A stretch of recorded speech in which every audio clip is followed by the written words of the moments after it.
Hi, welcome to Talking Books and Stuff, the program that talks all about books and writing and stuff.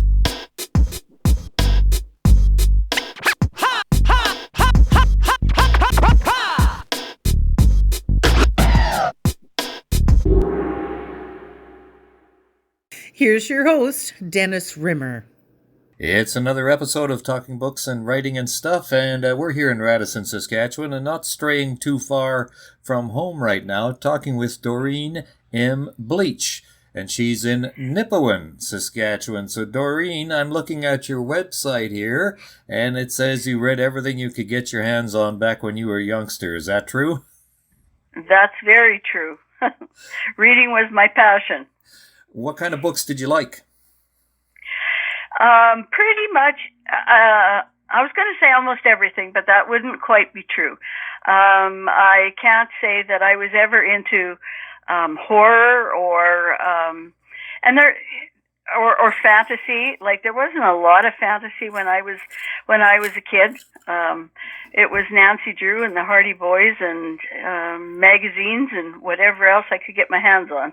Well, I know what you're saying because when I was, in grade school, elementary school, a lot of my friends were reading science fiction, but I couldn't get into that at all. I had to stick with my Hardy Boys, like you say, and sports books and things like that.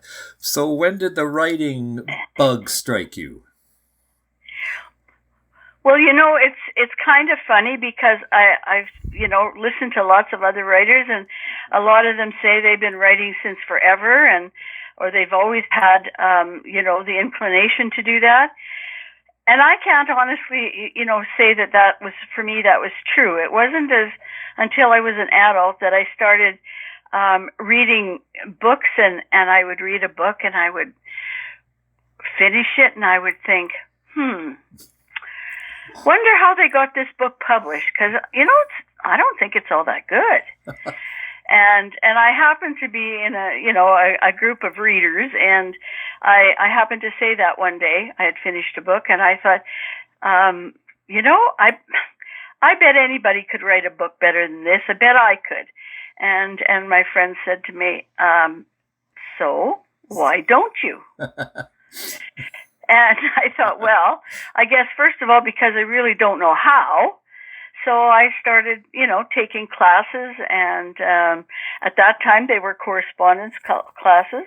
So I did that for a number of years, and then once I got online with the internet, I did workshops and that kind of thing. And my tutors really encouraged me to continue writing, and that's basically how it started. And but my first, the first books I ever published was a cookbook, and that was a direct result of my family and friends saying, "Could you give me your recipe for whatever? Could you send me your recipe for this?"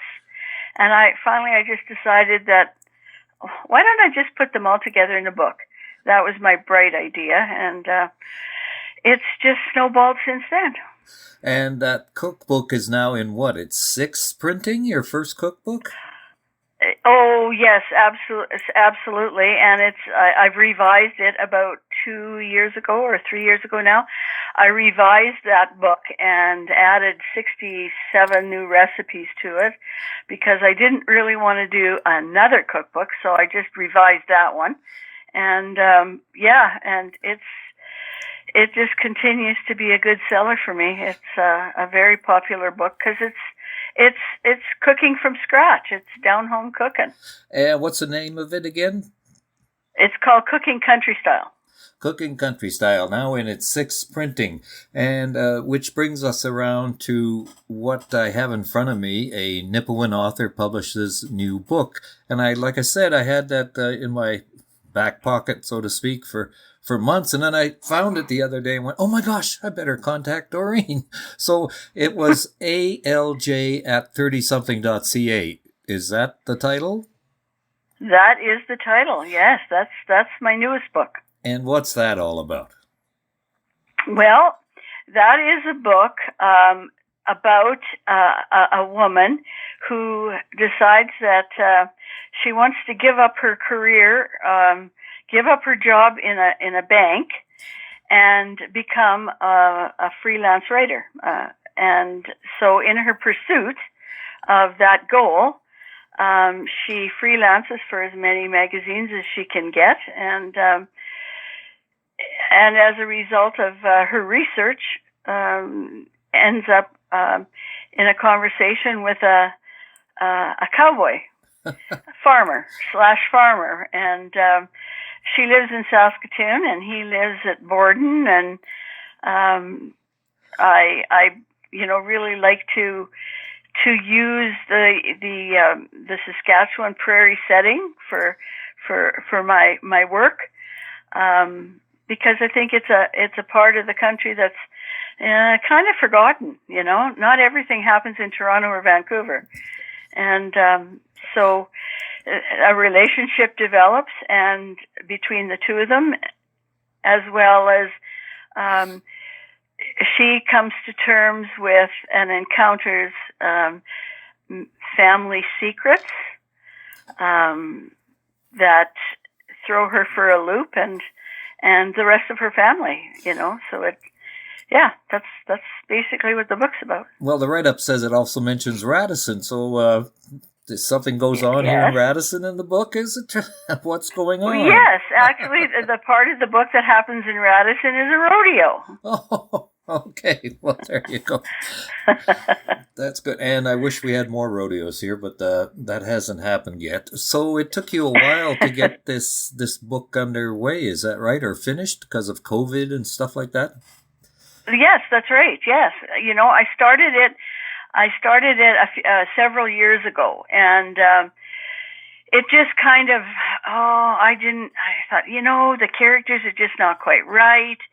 Just didn't feel right. And so it kind of went on the back burner. And then when COVID hit, because I'm a pretty social person, and we're all of a sudden in lockdown, and I'm like, oh my gosh, what am I going to do to keep from going crazy here?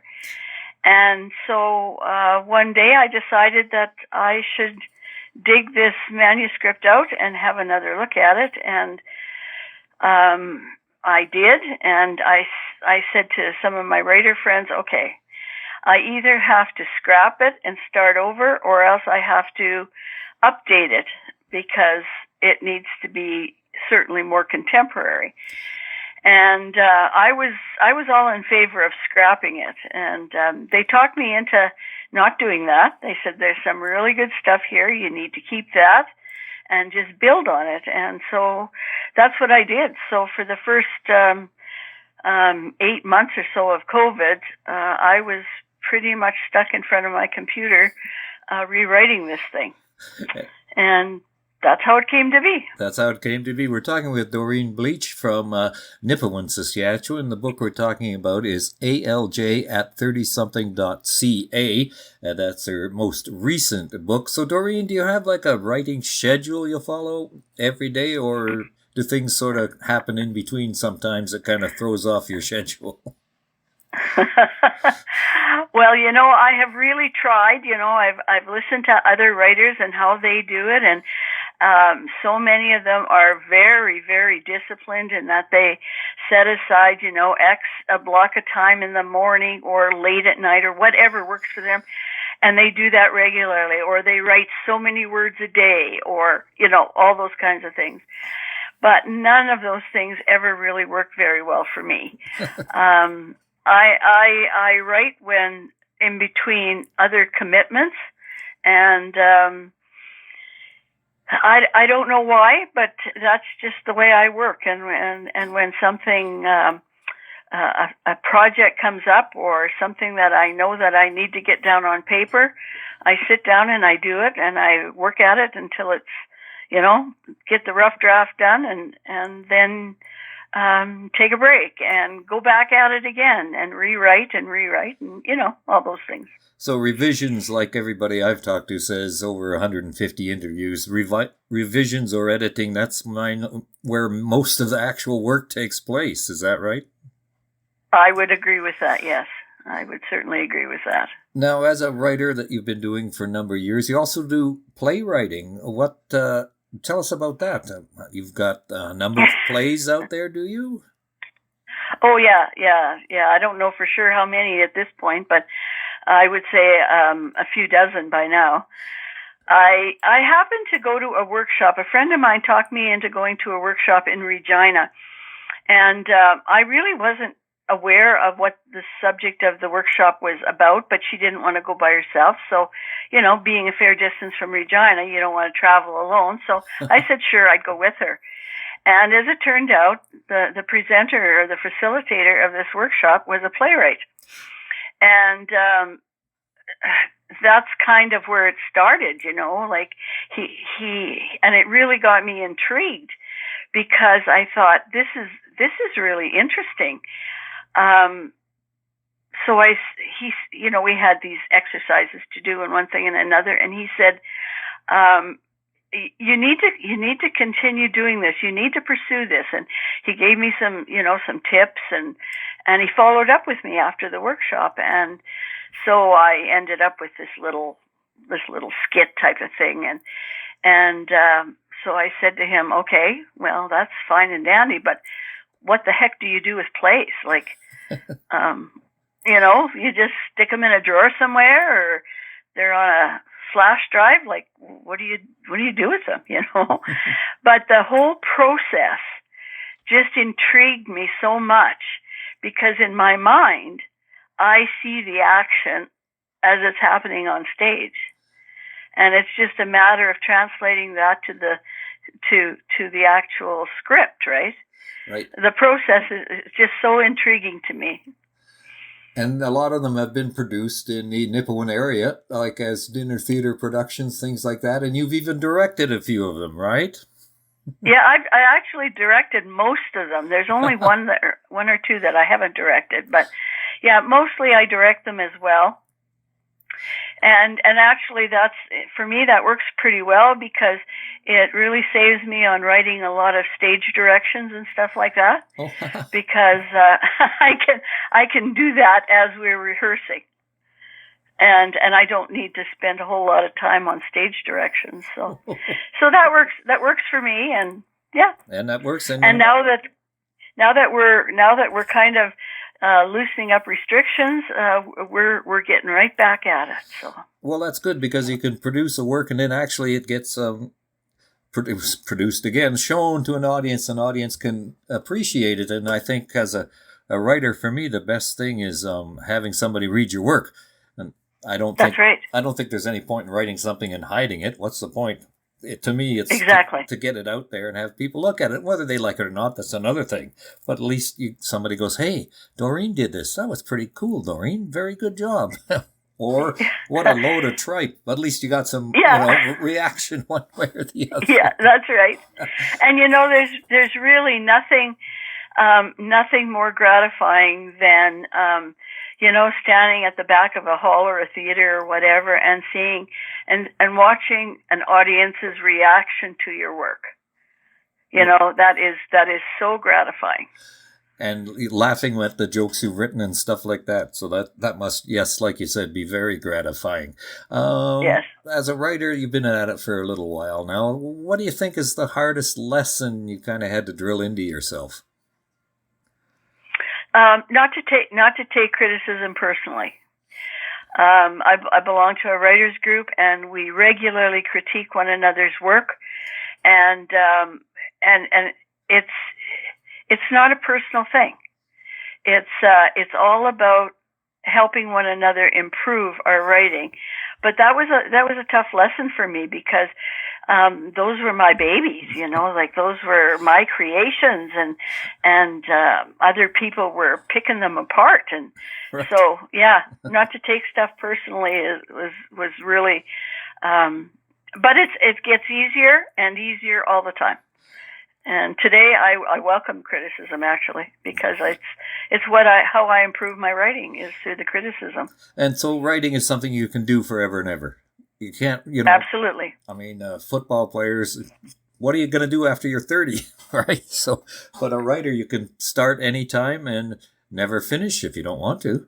Keep on going. That's right.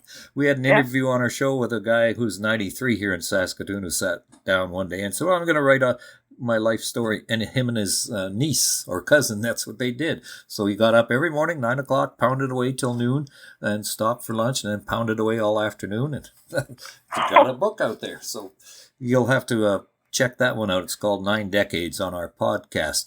Doreen. Okay. Doreen Bleich, sorry. How do we get a hold of your books? How do we find your books? You have a website, so tell us about that. Yes, I have a website. It's not as up to date and modern as I would like it to be. I'm in the process of trying to find somebody who will manage my website for me. But my books are available through my website, through me. They're also available through Sask Books. I'm a member of the Saskatchewan Publishers Group, and so they're available through it as well. And I also have them in various stores throughout the province. I would say I've probably got about 8 outlets throughout the province, and bookstores are becoming a vanishing entity on the map these days, and so I'm always looking for certainly independent bookstores, because the big box stores really don't work very well for someone like me.